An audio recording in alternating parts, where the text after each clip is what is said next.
नांदणी superfast news, घटना तुमची, बातमी आमची।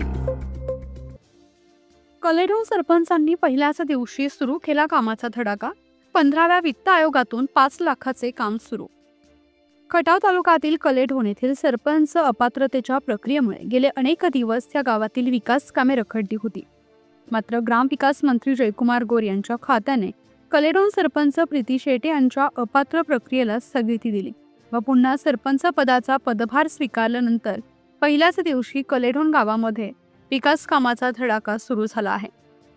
ग्रामपंचायत 15वे वित्त आयोग होणारी विकास कामे गेली अनेक महिने सरपंच प्रीती शेटे यांच्यावरील करण्यात येत असलेल्या विविध आरोपांमुळे व तसेच त्यांच्या अपात्र प्रक्रियेमुळे रखडली होती।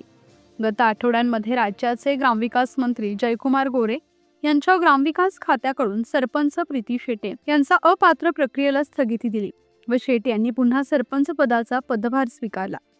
सरपंच पदाचा पदभार स्वीकारल्यानंतर लगेचच रखडलेल्या विकास कामांना प्राधान्य देत तेथील अत्यंत महत्त्वपूर्ण असलेल्या प्राथमिक आरोग्य केंद्र ते रमेश पाटील यांच्या घरापर्यंतचा सिमेंट कॉन्क्रिटीकरण करण्याचा रस्ता 15व्या वित्त आयोगातून सुमारे 5 लाख रुपये किमतीचा मंजूर करून या कामाचा शुभारंभही केला।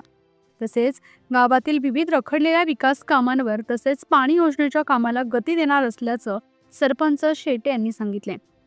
यावेळी योगेश दबडे, सयाजी पाटील, महेश पाटील, बरकत शिकलगार, मिलिंद साळुंखे, अनिल भोसले, राजेंद्र लोखंडे, मजनू मुलानी, सरपंच प्रतिनिधी सुभाष शेटे आदी उपस्थित होते।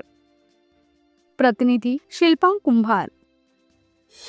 आपल्या हक्काचं रोखठोक भूमिका मांडणारं आपलं न्यूज चॅनल नांदणी सुपरफास्ट न्यूज, घटना तुमची, बातमी आमची।